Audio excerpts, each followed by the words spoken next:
Isabelle Tremblay. Bonjour Isabelle. Bonjour Stéphane. Ça fait combien de temps que tu fais de la course automobile? Écoute, c'est tout récent, ça fait 3 ans à peine. OK. En passant, mon garçon, il a 14 ans. Ah, puis 14? C'est un ado, c'est un ado, ouais. alors faut pas en manquer. On dirait que les ados, ça commence à 11 maintenant, par contre. Oui. Hey, c'est drôle, tu dis que ça fait 3 ans que tu fais de la course. On a toujours l'impression, dans le domaine de la course automobile, que, tu sais, des fois, on entend les Villeneuve. Bon, ça, c'est une famille quand même particulière, mais on entend les Villeneuve dire « Ah, ils suivaient leur père dans les courses, puis les enfants qui étaient dans les pits deviennent ensuite des coureurs. » Toi, c'est pas ça. Tu as vraiment raison. Puis je suggère aux gens de commencer le plus de bonheur possible. Moi, j'ai trouvé ma passion. Ça fait 3 ans, j'étais agente immobilière. Puis quand j'embarquais dans une pure course de 4 cylindres avec un Mazda Mystère 94, un Enduro 97 coureurs, 200 tours, j'ai remporté. Puis j'ai pogné la piqûre. À partir de ce moment-là, j'ai donné des bouchées doubles, des bouchées triples parce que je me suis dit, il faut absolument que j'évolue rapidement. J'ai plus 20 ans. Puis c'est là que j'ai commencé en légende modifiée. J'ai fait du sportsman. J'ai commandé des livres. Je suis allée prendre des cours avec Jean-Paul Cabana. J'ai Bertrand Godin qui me suit toujours. Je fais du simulateur avec lui également. Alors, c'est évident que pour se Donc, c'est rendre pas juste à d'embarquer NASCAR, là, puis de... Non, mais c'est sûr qu'il y avait un talent naturel qui était là, mais on essaie de le développer le plus rapidement possible. On ne peut pas dire que je suis la plus talentueuse au monde, mais il est là, puis il y a un minimum. Tu sais, veux pas, j'ai fait une course en Formule 1600 l'année dernière. À ma première course au circuit G9, j'ai remporté. Tu sais, il y a un minimum qui est là. Mais c'est sûr que c'est préférable de commencer plus de bonne heure. Puis moi, j'encourage tous les gens qui ont ça dans leur mire, de faire de la course automobile, d'aller faire du karting, de faire des jeux vidéo, que ce soit sur la Wii, que ce soit sur le simulateur. Puis plus que sur les circuits routiers réguliers, est-ce que tu étais une cow-boy un peu au volant? Tu sais, avant de commencer vraiment là-dedans, mais il faut toujours donner l'exemple que la course, c'est vraiment sur une piste, sur un circuit. Mais il n'empêche que, oui, plus jeune, j'étais plus cow-boy. Puis ce que je vois présentement sur la route, il ne faut pas faire ça. C'est pour ça que maintenant, de plus en plus, il y a des pistes qui ouvrent, il y a des endroits sécuritaire. Il y a des week-ends de drague, je les vois, les gars, ils se montent des chars, mais ils n'exagéreront pas nécessairement sur la route. Le petit gars manqué, c'est un petit peu en moi. J'aimais ça grimper dans les arbres, j'aimais ça faire la motoneige, je conduis une moto, je conduis un bateau. Donne-moi surtout qu'il y a un moteur. Défi, surtout qu'il y a un moteur, qu'il y a un défi. J'ai 2 jeunes frères, alors que ce soit même de jouer au billard, aux échecs, il faut toujours que je gagne. Je suis une bonne perdante, mais j'adore gagner. Ah, moi, je suis très mauvais perdant.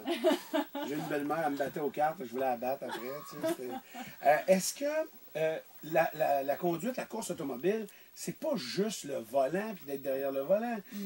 C'est la mécanique. Il faut savoir quand les freins ont quelque chose, s'il y a quelque chose qui vibre. Ça doit être tout un apprentissage aussi. Absolument. C'est pour ça que j'ai voulu le faire par moi-même au tout début puis monter ma propre équipe.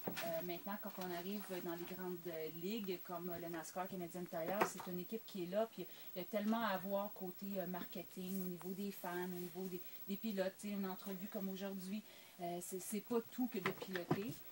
Puis pour gagner non plus, c'est pas tout que de piloter. 80% se passe dans le garage. C'est vraiment l'équipe qui fait le nécessaire parce que, oui, il faut que tu saches, plus que tu as d'informations concernant ta voiture, si elle pousse, si elle est lousse, si le freinage, où est-ce que ton apex, à quel endroit, ta corde, où est-ce qu'elle est. C'est tous des renseignements que tu peux donner à ton ingénieur.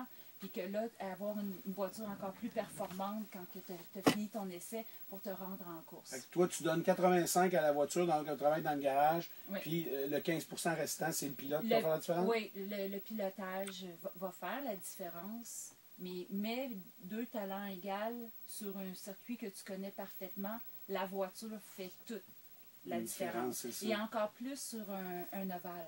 Okay. Un ovale, parce qu'on on a environ 12 courses. On est à travers le Canada. On va avoir 3 super courses au Québec, là, à Montréal, à Trois-Rivières, puis à Icare. Okay. Alors, c'est certain qu'en se promenant d'un circuit routier à un ovale, je pense que c'est moitié-moitié sur nos 12 courses. Es-tu avantagé comme là, à Montréal, c'est durant le week-end du NASCAR, j'imagine que oui, quand Nationwide va être là. Quand va être là. Est-ce que tu as un avantage? Tu as gagné en 1600 sur le circuit G9? Non, écoute, c'est vraiment pas pareil. Tu sais, en 1600, c'est une monoplace. C'est open wheel qu'on appelle là, à découvert. NASCAR, on parle d'une voiture de 3000 livres, 550 forces. C'est évident que tous les coureurs qui sont on parle de la série la plus haute au Canada, des Jacques Villeneuve, des Andrew Ranger l'ont fait, des Alex Agliani. On a des frères Dumoulin, Teach ici à Québec, le petit côté, tu sais, vraiment, que ce soit des jeunes, des plus vieux, mais des gens avec beaucoup d'expérience. Fait que c'est évident que même au niveau ontarien, DJ Kennington, Fitzpatrick, c'est Thompson, c'est des légendes. Alors, à ce moment-là, moi, compétitionner, ça fait à peine 3 ans, sont là, ça fait 10, 15 ans, 18 ans. Quand c'était. Oui, absolument. Mais je donne pas ma place. Moi, j'ai appris beaucoup. J'ai vraiment confiante. Okay. Je suis une gagnante dans l'âme. Puis le meilleur est à venir. Je suis bien entourée. Puis j'ai confiance en moi. Puis les gars le savent. Quand que la dernière course, quand j'ai dépassé DJ Kennington l'année dernière sur le circuit Gilles Villeneuve, j'étais fière de moi. Il y a eu un dépassement, il m'a redépassé, je l'ai redépassé. Puis finalement, ma roue elle a lâché. Il y avait une mauvaise soudure au niveau de ma table. Puis on a tout répertorié c'était quoi le problème par la suite. Mais j'étais en train de remonter. Pas de frustrant, ça? Oui, parce que je suis compétitive. On a eu bien des bris mécaniques, mais faut rester positif puis continuer de l'avant. Comment que c'est pour une fille? En plus, tu es une très jolie fille. Est-ce que les gars te laissent passer? Il n'y a pas personne qui me fait le cadeau. En plus, c'est que si je fais un erreur... Il te voit dans le miroir, il s'accote le bras sur le bord de la tablette. Non, écoute, je mets mon casque sur la tête, puis quand j'arrive sur la piste, je suis un pilote comme tous les autres, puis il n'y a pas personne qui fait de cadeau à personne. Il n'empêche. Mais en même temps, c'est plus dur des fois, l'autre bord, vu que tu es une fille, puis là, tu rentres dans un milieu de gars, ils ont-tu envie d'être plus coquilles, mettons? Ou... je pense que c'est partagé, puis je pense qu'avec la logique des choses, vu que ça met un petit peu plus de lumière parce que je suis une fille, puis j'ai l'avantage de... Pas l'avantage, je pense que je cogne aux portes. Puis je travaille fort pour arriver à mes fins. Ceci dit, s'ils veulent prendre l'avantage de tout ça, parce que si on met la lumière sur moi, on la met sur tout le sport au complet. Puis de l'autre côté, ben, si ça les dérange, puis ils se demandent qu'est-ce que je fais là, ben regarde, c'est leur problème. Moi, je suis une fille positive, je suis une fille qui avance, j'aime mon sport, j'ai bien des admirateurs, des fans de NASCAR, des fans de course, puis des fans d'Isa Racing Team. D'ailleurs, c'est mon site web, isaracingteam.com. J'ai bien des gens qui me suivent sur Facebook, sur Twitter, puis je les aime parce que c'est eux qui me donnent le petit coup de pouce par en arrière pour que justement, quand j'ai des gens qui sont plus négatifs autour de moi, de me dire, regarde Isabelle, mets ça de côté, puis les gens qui t'encouragent, qui sont en arrière de toi, reste dans ta bulle, t'es pas tout seul. Toi, les pilotes que tu admires, est-ce qu'on peut penser à une autre fille comme Danica Patrick? Évidemment, c'est le premier nom qui nous vient. Absolument, ça revient tout le temps, ça. Puis au début d'Annika, pour moi, je me disais, je suis tellement différente, je suis plus vieille, je suis un enfant, on n'a pas le même cheminement. Puis je me disais, je voulais être unique dans mon genre, puis je voulais percer par moi-même. Je refusais de faire les choses, que ce soit l'année dernière avec Summum, des choses plus sexy. On me demandait pour faire une entrevue, que ce soit dans la semaine ou 7 jours, une photo en bikini, que j'ai gagné tel concours. Ça me tentait pas. Je l'ai été plus jeune. Je faisais des défilés ici. Tu as fait du modeling plus jeune, mais là, tu fais de la mécanique. Oui, puis là, je me disais, je suis rendue une femme d'affaires, je suis une mère de famille, je veux être pilote, je veux être reconnue pour d'autres choses. Mais là, aujourd'hui, regarde, je l'admire vraiment. Je l'ai vu aller là, au Daytona 500. Pour moi, c'est vraiment, elle a gagné en estime. Avant, elle utilisait juste cette image-là. Maintenant, elle veut plus se faire appeler sexy. Elle aimerait mieux pretty. Mais elle a passé par là. Oui, ben, elle la sait, mais elle continue avec ses commanditaires. Puis elle a quand même un look sexy. Ben, moi, je ne changeais pas ça. Il faut s'assumer en tant que femme. Puis si ça nous donne de la visibilité puis que c'est bien fait avec respect, ben écoute, pourquoi pas, il y a juste les fous qui ne changent pas d'idée. On verra pour Summum, puis on verra pour le reste. Pour le moment, je me concentre sur mon pilotage, monter mon équipe alentour de moi. Parce que ça coûte les yeux de la tête faire de la course. Comment tu fais? Tu surtout le tout, tu voyages à travers le Canada. Ouais. Ça n'a pas d'allure. C'est des saisons de comment ça coûte? 200 000-300 000? Écoute, l'année dernière, même avec 350 000, je suis arrivée short.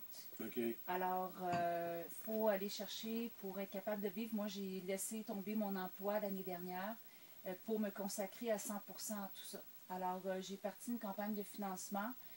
Nous, on fait des déjeuners, rencontres avec des hommes d'affaires. On en a un qui s'en vient prochainement au Saint James, puis à Montréal. On va en faire un ici à Québec. On essaie de faire investir le plus d'hommes d'affaires possible. Donc, tu es à la recherche de commanditaires tout le temps? Oui, je suis toujours à la recherche. On n'a jamais assez de sous pour donner le maximum de visibilité puis à l'équipe, puis à Isa Racing Team. On a des casquettes, t-shirts, tout qu'est-ce qui est bon à vendre puis nous aider, des posters. Où on peut voir ça, tes produits? Je suis au magasin de ma mère pour le moment, au Club Tapis sur Pierre Bertrand. OK. On a-tu l'adresse? 615 Pierre Bertrand. 615 Pierre Bertrand. Tu vois des t-shirts de Isa Racing Team. ou des t-shirts, tout ça, tout est là. Oui, tout est là. Puis tout est en vente parce que c'est toutes les choses qui étaient en 2011. Okay. Mais on revient vendredi prochain. Là, je vais emmener une coupe de caisse parce que j'ai eu pas mal de demandes. On était au Salon de l'Auto hier. Okay. On a fait une petite séance d'autographes de 4 à 5. Excuse-moi, de 3 à 4. Je gage que tu étais très en demande. Oui, mais. J'en reviens pas, je comprends pas. Je veux remercier la gang de touring CTCC, dans le fond, qui nous ont fait une petite place là-bas. J'ai pu partager mon expérience. Puis c'est évident qu'avec tous les articles sur mon site web aussi, on peut en savoir davantage. Là, tu fais quoi là? On est en plein cœur de l'hiver. Les circuits au Québec sont fermés. Est-ce que tu dois t'expatrier ou vraiment t'attends? Tu fais comme la plupart des pilotes canadiens, puis t'attends que la saison revienne? Écoute, on fait du karting intérieur, on fait de la course sur neige, on fait de l'entraînement. Depuis le mois de novembre, je m'entraîne. Le simulateur, ça vous-tu remettre à simulateur, table, je recommence la semaine prochaine. Oui, absolument. Okay. Je fais ça avec Bertrand Godin. Bertrand aussi qui a gagné sur le circuit Gilles Villeneuve. Il a marché avec moi cet été avant ma course. Puis c'est une personne que j'apprécie beaucoup parce qu'il a passé en plus toute son expérience de course. Il a passé avec le programme qu'il y avait dans le temps avec Tobacco, Players. Alors, je pense qu'il donne aux suivants puis qu'il croit beaucoup en moi. Alors, c'est une personne que j'admire beaucoup. Alors, oui, simulateur, on continue. Puis, il y a tellement de choses à savoir. Là, je m'en vais à Las Vegas. J'attends des nouvelles de Ron Fellows. Je vais prendre un cours privé avec lui. C'est vraiment plate, ta vie. Je prends rien pour acquis. Je veux performer. Je veux en donner à mes fans. Puis, je pense que si je suis capable de faire ma saison encore cette année, je vais être capable de montrer qu'est-ce que j'ai d'un trip. Puis, rappelle ton site internet pour les gens qui voudraient voir. isaracingteam.com. Merci d'être venu nous voir. Ça me fait plaisir. Merci à vous. C'était Isabelle Tremblay de Isa Racing Team. Nous, on revient dans un instant.